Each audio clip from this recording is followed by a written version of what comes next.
Good afternoon all of you. आप सभी का स्वागत है आपके अपने चैनल साइंस दीवाने में। तो कैसे हो आप सभी? उम्मीद है आप सभी बहुत ही अच्छे होंगे। तो जैसा कि आपके पास में हमने कल कुछ रिएक्शंस देखे थे आपके पास में, ठीक है, इंपॉर्टेंट थी आपका जो था हिंसबर्ग परीक्षण, है ना। तो एक बार थोड़ा सा रिवाइज कर लेते हैं फटाफट से। तो हिंसबर्ग परीक्षण में आपके पास में क्या था कि बेंजीन सल्फोनिल क्लोराइड को हम क्या बोलते थे, हिंसबर्ग अभिकर्मक कहते थे। और इसके रिएक्शन जब हम प्राइमरी अमीन के साथ में कराते थे तो आपको प्राप्त होता था एन एल्किल बेंजिल सल्फोनामाइड। इसी प्रकार से जब, और ये केएच में क्या था, घुलनशील था। द्वितीयक अमीन से कराने पर हमें प्राप्त होता था N di alkyl benzene sulphonamide. और ये केएच में क्या था, अघुलनशील। और तृतीयक अमीन के साथ तो ये रिएक्शन से नहीं करता था। तो थोड़ा सा इजी है ये, अगर एक बार अच्छे से पढ़ लिया तो दिक्कत की कोई बात नहीं है। जैसे मुझे याद है बिना कुछ मतलब कॉपी खुले, ठीक है, तो उसी प्रकार से आपको भी याद हो जाएगा, है ना। अगर आपने एक बार अच्छे से पढ़ लिया तो ठीक हो जाएगा, समझ में आ जाएगा, आपको ज्यादा दिक्कत नहीं होगी, ठीक है। इसी प्रकार से हमने उसमें एसिटिलीकरण की क्रिया देखी थी कल। तो 4-7 रिएक्शंस थे आपके पास में जो उससे पहले की क्लासेस थी, है ना। तो जिसने भी क्लासेस नहीं देखी है डिस्क्रिप्शन में जाके फटाफट से आपने आपका जो भी आपका छूटा है तो वो कंप्लीट कर देना। स्पेशली आपको संडे के दिन आप फ्री रहते हो, थोड़ा बहुत हमें टाइम मिल जाता है, तो उस दिन अपनी क्लासेस को थोड़ा देख लिया करो, थोड़ा लाइक कर लिया करो, है ना, वीडियो को। और थोड़ा कमेंट वगैरह कि आपको क्लासेस कैसी लग रही है और क्या समझ में मतलब कुछ अगर डाउट है तो वो भी आप अपने कमेंट सेशन में लिख देना। आज हम इसमें थोड़ा सा इंपॉर्टेंट है बीडीसी, इसके बारे में। वैसे तो बेसिकली आपने इसके बारे में हेलो एल्केनो हेलो एरिन्स वाले चैप्टर में पढ़ा है। बीटीसी के बारे में हमने वैसे तो कहाँ पढ़ा है आपके पास में, हेलो एल्केनो हेलो एरिन्स वाले चैप्टर में हल्का फुल्का पढ़ा है कि आपके पास में बीडीसी क्या है। तो इसमें हम थोड़ा सा इसको और जानेंगे और डीप की क्या है, किस प्रकार से इसके रिएक्शंस है। लगभग 7-8 रिएक्शंस भी इसकी हैं आपके पास में, केमिकल रिएक्शंस, ठीक है।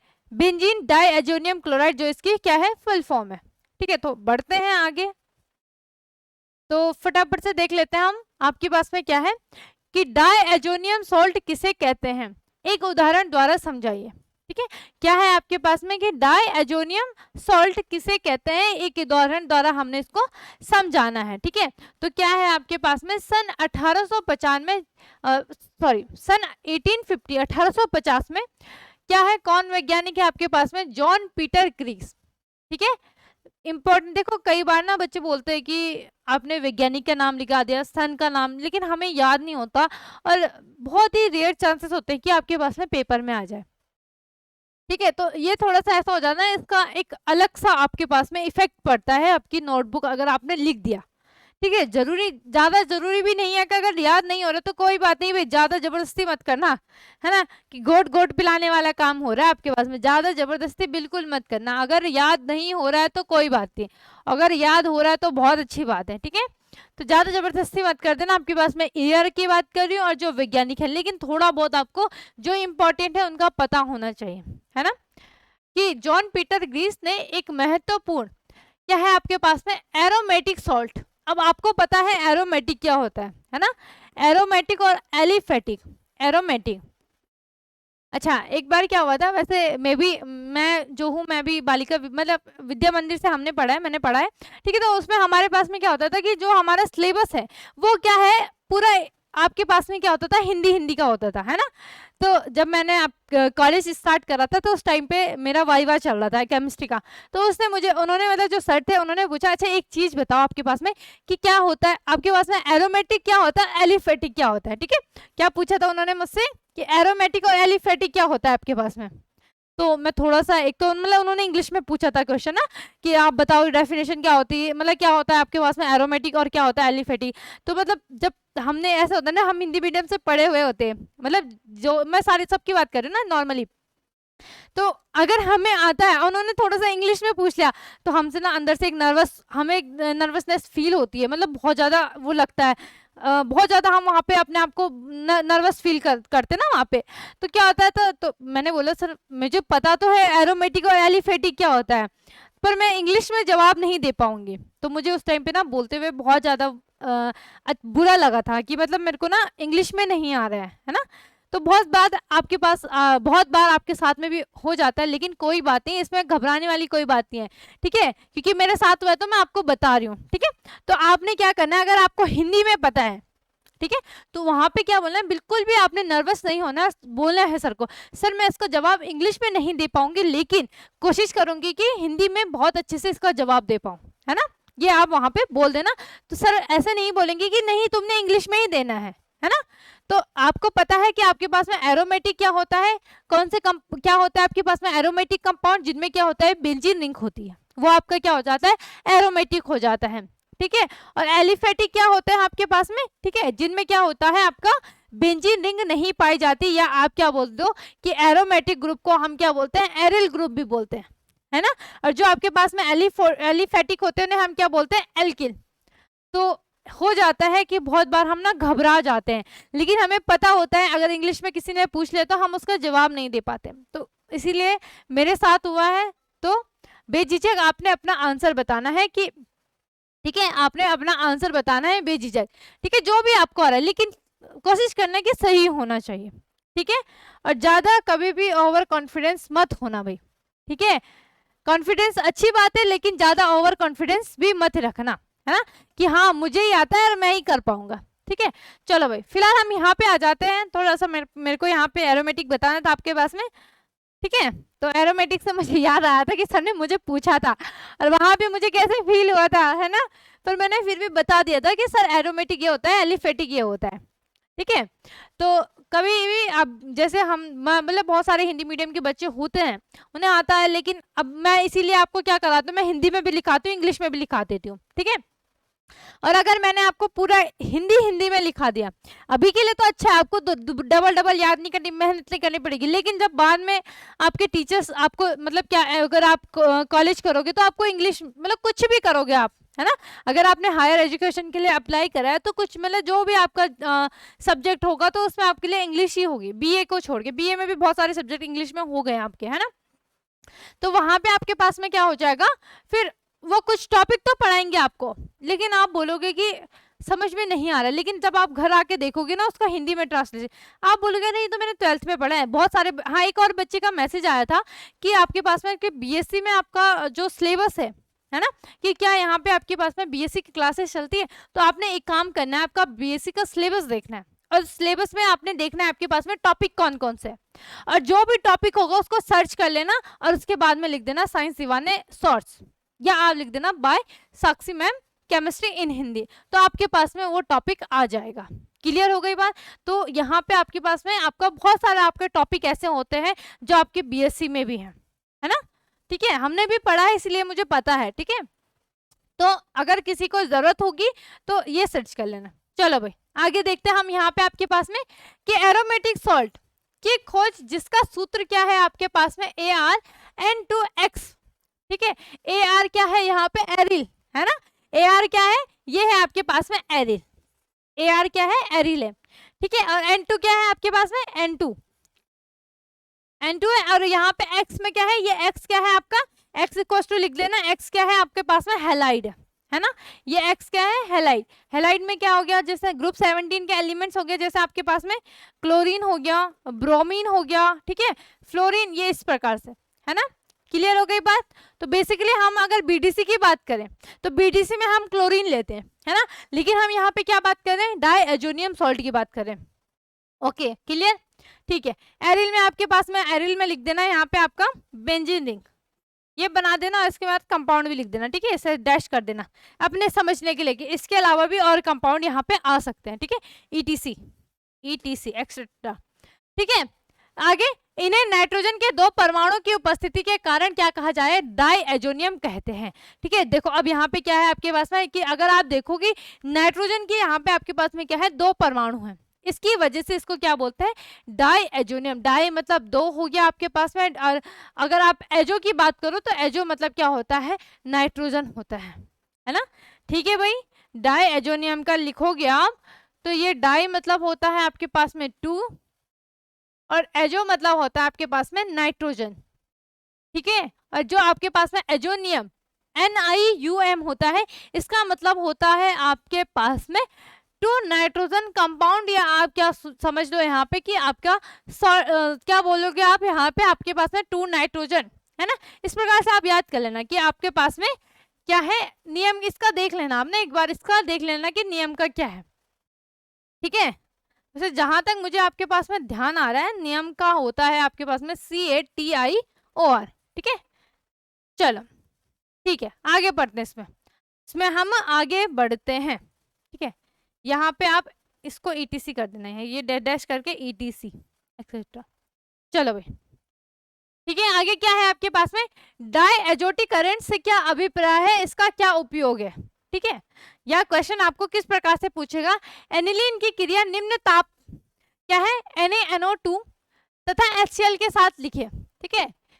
जहां तक मुझे ध्यान आ रहा है आपके पास में कि एनिलीन की क्रिया निम्न ताप में तो है, लेकिन ये किसके साथ में होगी, ये हो जाएगी आपके पास में नाइट्रस ऑक्साइड के साथ में, ठीक है। ये होगी आपके पास में नाइट्रस ऑक्साइड के साथ में, इसको HNO3 कर देना, क्वेश्चन में इसको क्या कर देना आप, HNO3 कर देना, ठीक है भाई, HNO2 नाइट्रस ऑक्साइड, ठीक है, तथा HCl के साथ लिखे।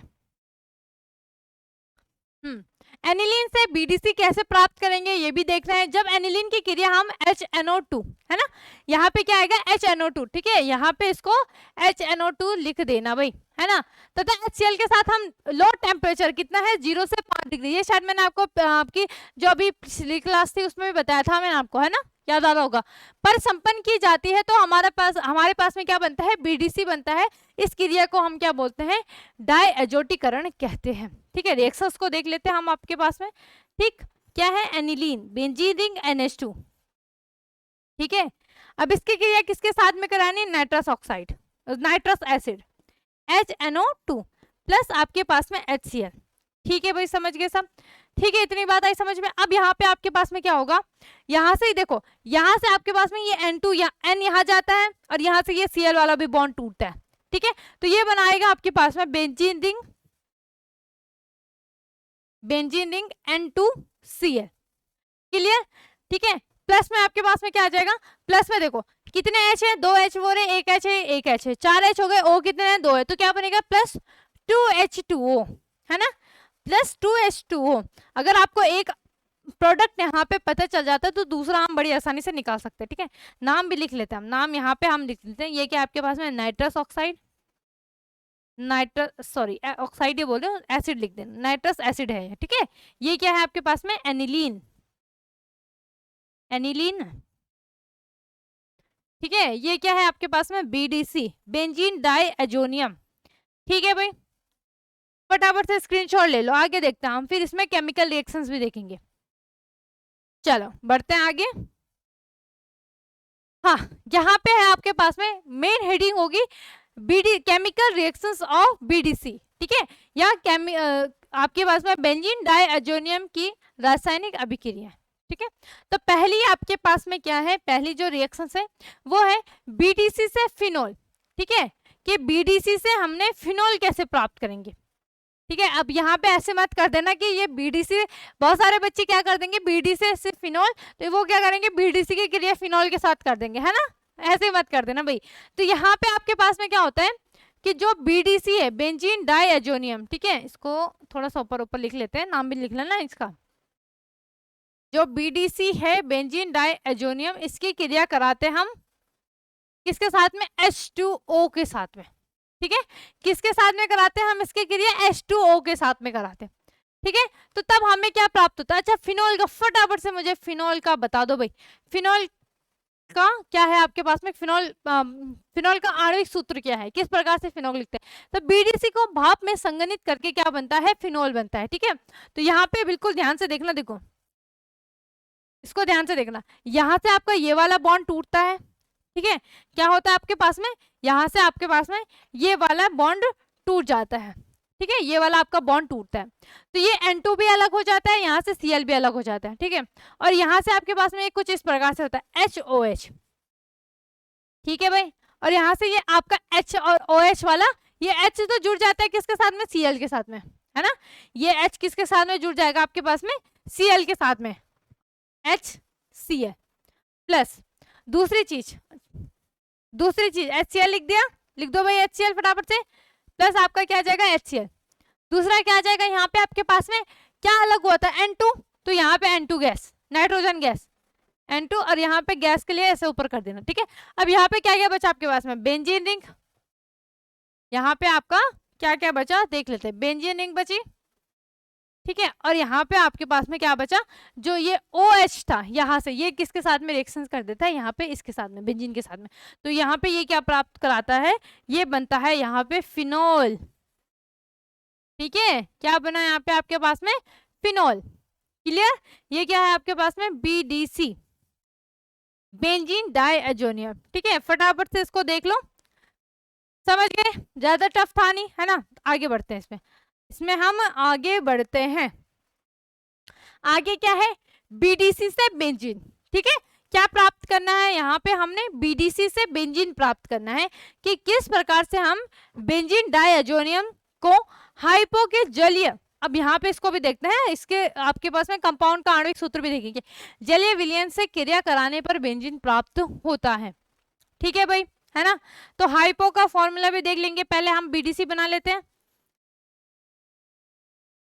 N2Cl। अब इसकी रिएक्शन होती है आपके पास में H2O तथा किसके साथ में, H2PO2, ठीक है, H2PO2।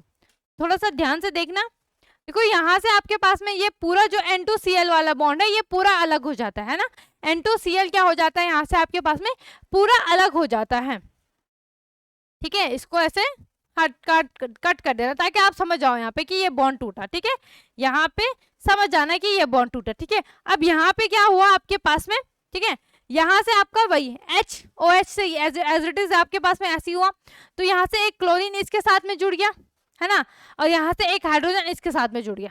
क्या बोला मैंने यहाँ पे आपके पास में कि एक क्लोरीन, एक हाइड्रोजन जुड़ गया क्लोरीन के साथ में, ठीक है, तो उसने बना दिया आपके पास में HCl। क्या बनाया उसने, HCl, ठीक। दूसरा जुड़ गया आपके पास में बेंजीन के साथ में, है ना, मतलब यहाँ पे क्या था C6H5 था, तो अगर एक और H जुड़ गया तो क्या बनेगा C6H6, जो क्या होगा आपके पास में बेंजीन, ठीक। यहाँ पे आपके पास में क्या बचा, एक O बचा, तो ये O किसके साथ में जाता है, यहाँ पे चला जाता है ना, इसके साथ क्रिया करता है, तो ये बनाता है आपके पास में प्लस H2PO3। इसका नाम है आपके पास में हाइपोफॉस्फोरिक एसिड, ठीक है, नाम है इसका हाइपोफॉस्फोरिक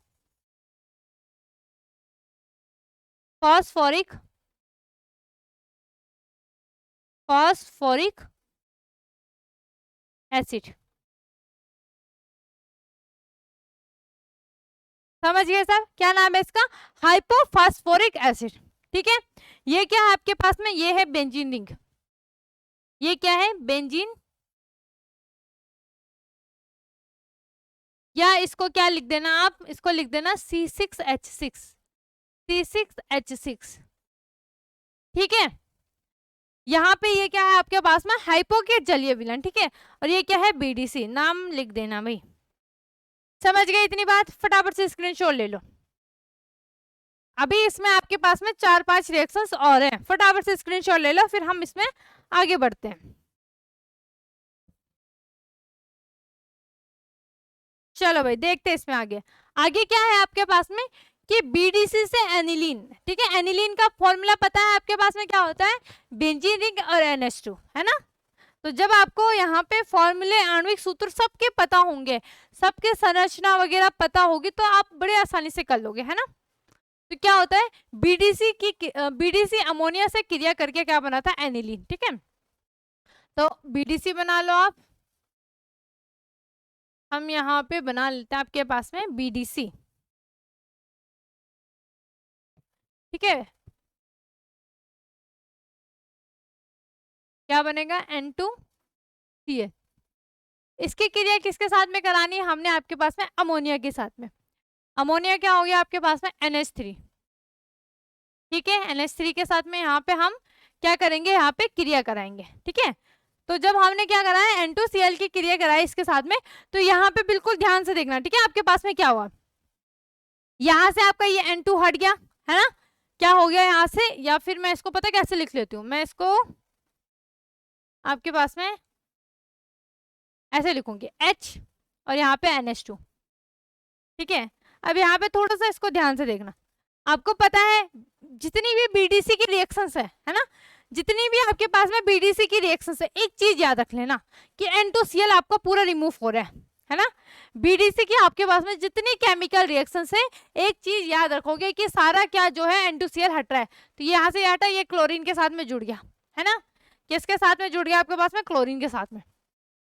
तो ये बना आपके पास में यहाँ से बेंजीन रिंग, और यहाँ से आपके पास में क्या है, ये NH2, ठीक है भाई, समझ गए। अब प्लस आपके पास में क्या है, HCl और प्लस N2 गैस।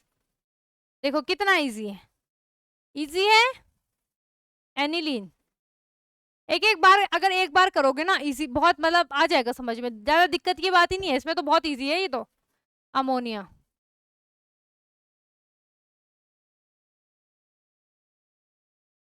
थोड़ा अपनी राइटिंग में भी ध्यान रखना विशेष करके, ठीक है। अमोनिया में NH3 यहाँ पे इसको लिख लेना, ठीक है। ये तो आपके पास में आपको पता है क्या है, BDC, बेंजीन डाइअमोनियम क्लोराइड। फटाफट से भाई इसका स्क्रीनशॉट ले लो, फिर हम इसमें कौन सी वाले देखते हैं, बीडीसी से क्लोरोबेंजीन हम कैसे प्राप्त करेंगे। थोड़ा इंपॉर्टेंट है यहाँ पे, देखो इजी है ये वाली, सबसे इजी है, ठीक है भाई, ये वाली यहाँ पे इंपॉर्टेंट है और सबसे इजी है, ठीक है। क्या करते हैं हम, क्या आपके पास में बीडीसी की क्रिया हम कराते हैं उपस्थिति किसके साथ में, मतलब हमने क्या करना, केवल बीडीसी लेनी है ना, और उपस्थिति होगी आपके पास में कॉपर क्लोराइड तथा हाइड्रोक्लोरिक अम्ल की, और आपका जो N2 है वो गैस के रूप में अलग हो जाएगी, और जो आपका क्या है बेंजीन है उसमें क्लोरीन लग जाएगा आपके पास, ठीक है। इस प्रकार से याद करो। और दूसरी चीज, टेम्परेचर कितना है, 300 डिग्री सेल्सियस, ठीक है। चलो तब तक मैं आपको 2 मिनट का टाइम देती हूँ, फटाफट से इसकी रिएक्शन करके मुझे बताओ फटाफट से किस किस का सही आ रहा है।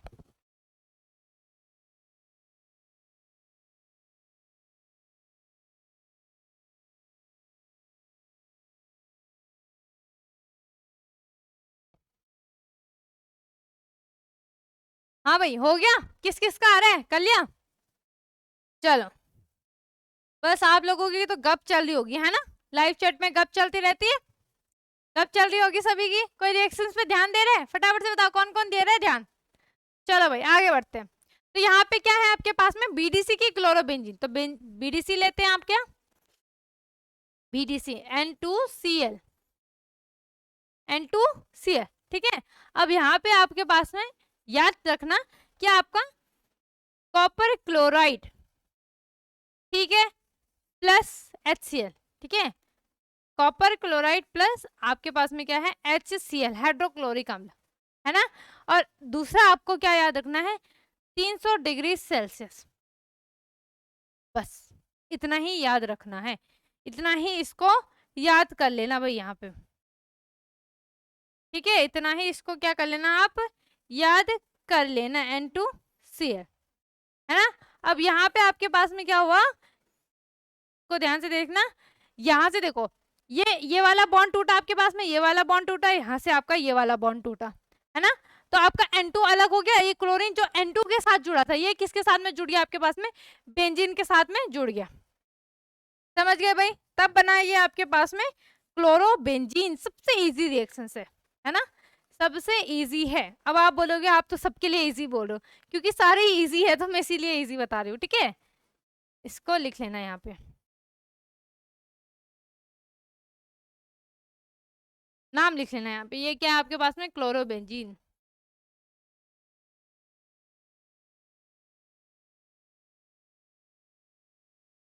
ठीक है भाई। नाइट्रोजन गैस भी लिख देना, ठीक है, और ये भी लिख देना आप बीडीसी।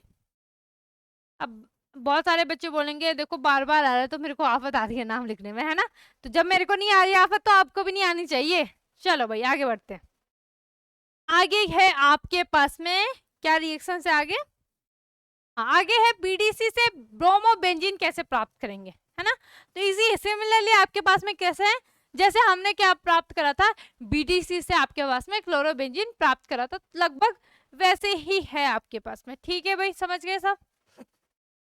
देखते हैं क्या है आपके पास में, ये बीडीसी को KBr, ठीक है, क्या है आपके पास में, पोटेशियम ब्रोमाइड, इसका नाम लिखना मत भूलना, ठीक है, भले आपको पता होगा कि क्या नाम है लेकिन लिखना मत भूलना, ठीक है। पोटेशियम ब्रोमाइड के साथ सॉरी, ठीक है, पोटेशियम ब्रोमाइड के साथ में क्रिया करके क्या प्राप्त होता है, ब्रोमो बेंजीन बनता है, ठीक है। नॉर्मल सिंपल से रिएक्शन से बेंजीन रिंग ले लो, ठीक है, बेंजीन रिंग यहाँ पे, और यहाँ पे आपके पास में क्या आ गया, BDCN2Cl, ठीक है। इसके रिएक्शंस करानी है हमने KBr के साथ में, किसके साथ में करानी है, KBr, पोटेशियम ब्रोमाइड के साथ में करानी है, ठीक है। तो यहाँ पे आपके पास में क्या होता है, ठीक है, इसको थोड़ा सा ध्यान देना। देखो जो KCl है, सॉरी जो क्लोरीन है वो किसके साथ में क्रिया करता है, Cl के साथ में, ठीक है। क्लोरीन किसके साथ में, ये करता है आपके पास में पोटेशियम के साथ में, KCl किसके साथ में करता है आपके पास में, पोटेशियम के साथ में। तो क्या बनाता है ये, पोटेशियम क्लोराइड। और N2 gas as it is आपको पता है, बार बार एक ही चीज रिपीट हो रही है, N2 गैस आपकी रिमूव हो रही है ना। दूसरा आपके पास में क्या है, बेंजीन रिंग, और यहाँ पे आपके पास में क्या आ जाएगा, ब्रोमीन, Br, तो क्या बना आपका, ब्रोमो बेंजीन, ठीक है। क्या बना यहाँ पे आपके पास में, ब्रोमो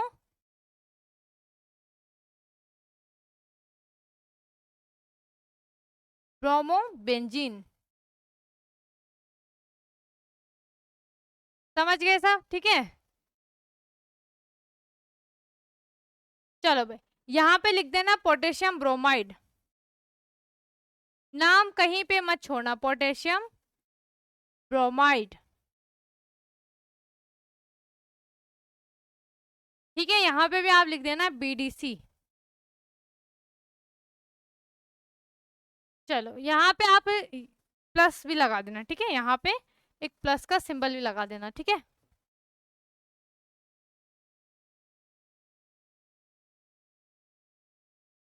नाम अच्छे से लिख लेना, बेंजीन। चलो ठीक है, इतनी बात आई समझ में, सिंपल सी थी, इजी थी थोड़ा सा, है ना। कि क्या करा, केवल याद रखना है कि किससे क्रिया करा रहे हैं हम, आपके पास में BDC की क्रिया करा रहे हैं पोटेशियम ब्रोमाइड से, ठीक है। तो क्या प्राप्त हो रहा है, हमें ब्रोमो बेंजीन प्राप्त हो रहा है, ठीक है। आगे देखते हैं इसमें, आगे इसमें देखते हैं भाई, आगे क्या है आपके पास में, कि BDC से हमने क्या प्राप्त करना है, फ्लोरोबेंजीन, ठीक है।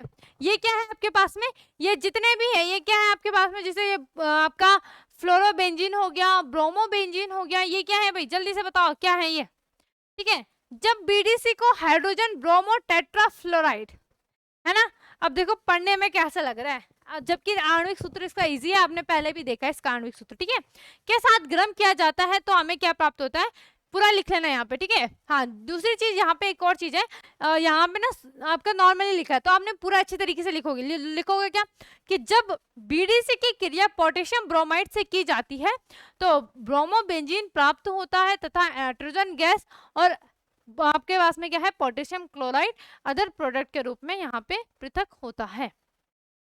चलो भाई, है ना। और यहाँ पे भी लिखो कि जब BDC को हाइड्रोजन ब्रोमो टेट्राफ्लोराइड के साथ गर्म किया जाता है तो क्या प्राप्त होता है, फ्लोरोबेंजीन हमें प्राप्त होता है, ठीक है। तो यहाँ पे थोड़ा सा ध्यान देखना, क्या है आपके पास में, N2Cl, N2Cl, इसकी क्रिया कराते हैं हम, आपके पास में आपका क्या है, देखो हाइड्रोजन ब्रोमो टेट्राफ्लोराइड, तो क्या आएगा आपके पास में, HBr, ठीक है। और क्या है, ब्रोमो है ना, और फिर क्या आ जाएगा आपके पास में, F4, ठीक है, HbF4, हाँ ये आ जाएगा। यहाँ पे क्या है आपके पास में सूत्र, ठीक है, सूत्र क्या है आपके पास में, एक बार मैं थोड़ा सा चेक कर लेती हूँ उसको कि आपका क्या है, Br है या B है, ठीक है, हाँ यहाँ पे B है आपके पास में, ठीक है। तो क्या है, HbF4, ठीक है, क्या है ये आपके पास में, हाइड्रोजन ब्रोमो टेट्राफ्लोराइड, क्लियर हो गई बात। तो इसके क्रिया कराते हैं हम N2Cl के साथ में, ठीक है। और यहाँ पे क्या कर रहे हैं हम, इसको क्या कर रहे हैं भाई, गर्म कर रहे हैं, ठीक है। तो यहाँ के हीट का सिंबल लगा देना, ठीक है। चलो तो यहाँ पे ध्यान देना, क्या होता है आपका अलग, देखो यहाँ से देखो F4, है ना, तो यहाँ से F कहाँ जाएगा आपके पास में, ये F कहाँ जाएगा, एक F जाएगा आपका बेंजीन में, है ना। और बाकी क्या बचेगा यहाँ पे आपके पास में, BF3, है ना, और ये HCl अलग हो जाएगा, ठीक है। क्या बोला मैंने, बेंजीन रिंग, और एक F गया आपके पास में बेंजीन रिंग में, ठीक है, और यहाँ पे आपका HCl और प्लस क्या बचा आपके पास में, BF3। क्लियर हो गई बात, ठीक है। नाम लिख लेते हैं, नाम क्या हो जाएगा आपके पास में यहाँ पे, फ्लोरोबेंजीन,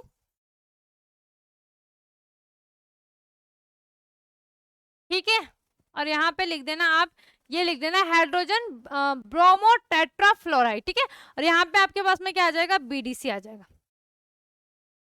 क्लियर, स्क्रीनशॉट ले लो फटाफट से, स्क्रीनशॉट ले लो आप, इसका स्क्रीनशॉट ले लो भाई जल्दी से। चलो फिर हम इसमें फटाफट से रिवीजन कर लेते हैं, ठीक है, ले लिया होगा। चलो देख लेते हैं, सबसे पहले आपके पास में क्या है कि डायजोनियम सॉल्ट किसे कहते हैं, आपके पास में एक उदाहरण द्वारा समझाइए। तो क्या है आपके पास में, सन 1850 में आपका क्या था, एक साइंटिस्ट है जॉन पीटर ग्रीस, इन्होंने क्या बताया कि इन्होंने एक महत्वपूर्ण एरोमेटिक सॉल्ट की खोज की, है ना, जिसका सूत्र क्या था आपके पास में, ArN2X। क्या बोला मैंने, एरिल, और N2 क्या है, टू मॉलिक्यूल्स ऑफ नाइट्रोजन, है ना, और X क्या है आपके पास में, हैलाइड, जैसे आपका क्लोरीन हो गया, मतलब ग्रुप 17 के जितने एलिमेंट्स हैं, ठीक है। तो इन्हें नाइट्रोजन के 2 परमाणु की उपस्थिति के कारण इन्हें क्या बोलते हैं आपके पास में, आपका क्या बोलते हैं, डायजोनियम कहते हैं। क्लियर हो गई बात, ठीक है। आपको एरोमेटिक से भी आप अच्छी तरीके से आपको पता चल गया, एरोमेटिक क्या होता है, एलिफेटिक क्या होता है, एरिल क्या हो गया, एल्किल क्या हो गया। चलो, है ना। तो जब एनिलीन की क्रिया हमने किसके साथ में कराई, नाइट्रस एसिड तथा हाइड्रोक्लोरिक अम्ल, है ना।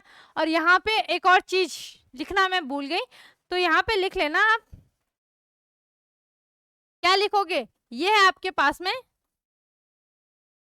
लॉ टेम्परेचर, ठीक है, लॉ TMP डॉट, ठीक है, लॉ टेम्परेचर कितना है आपके पास में, 0 से 5 डिग्री सेल्सियस, ठीक है।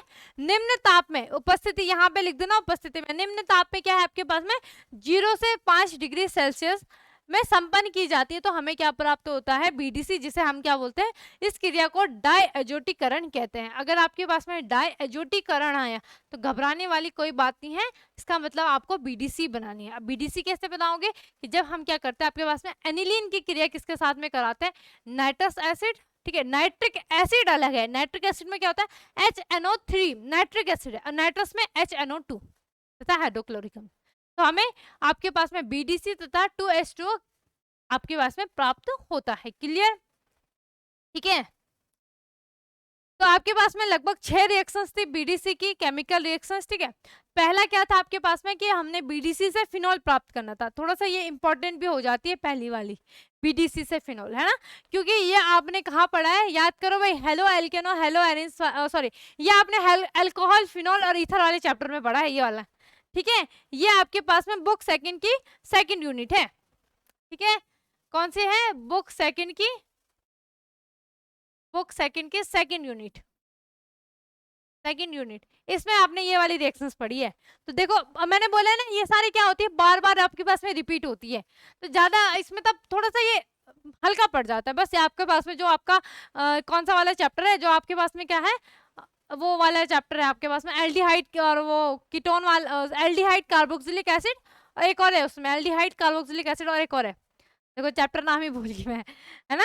उसमें आपके मतलब वो आपके पास में बुक सेकंड की थर्ड यूनिट है, उसमें आपके पास में है क्या क्या है आपके पास में, बहुत सारी 25 लगभग 25 रिएक्शंस पढ़ी होंगी आपने, फिर उसके बाद हमने 10 रिएक्शंस अलग से पढ़ी थी, है ना। तो वो वाली थोड़ा सा इंपॉर्टेंट हो जाती है, क्योंकि वो आपके पास में जैसे एल्डोल संगनन हो गया, कैनिजारो हो गया, क्रॉस कैनिजारो हो गया, क्रॉस एल्डोल संगनन हो गया, इस प्रकार से बहुत सारी थी, वॉल्फ किस्नर थी आपके पास में। और अब रिएक्शंस का नाम मुझे ना थोड़ा थोड़ा मतलब थोड़ा थोड़ा तो नहीं पर पूरा ही याद रहता है, वो थोड़ा सा इंपॉर्टेंट हो जाती है। तो उस टाइम पे जब मैंने पढ़ा था तो मेरे को अच्छे तरीके से याद थे वो रिएक्शंस, है ना, ठीक है। तो इसी तरीके से भी आपको याद होना चाहिए। क्लियर हो गई बात, ठीक है। तो BDC से फिनॉल मैंने बता दिया आपके पास में कहाँ है, आपके पास में बुक सेकंड के आपके पास में जो सेकंड यूनिट है, वहां पे भी ये रिएक्शंस आपके पास में इंपॉर्टेंट है ना।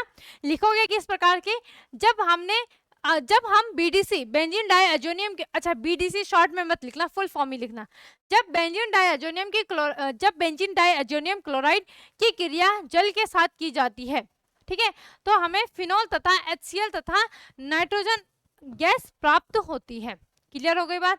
ठीक है, बीडीसी से बेंजीन, ये भी हमने देखी आपके पास में, यहाँ पे हम क्या करते हैं, बीडीसी को हाइपो जलीय विलयन से क्रिया कराने पे हमें बेंजीन हाइपोफॉस्फोरिक एसिड हमें प्राप्त होता है।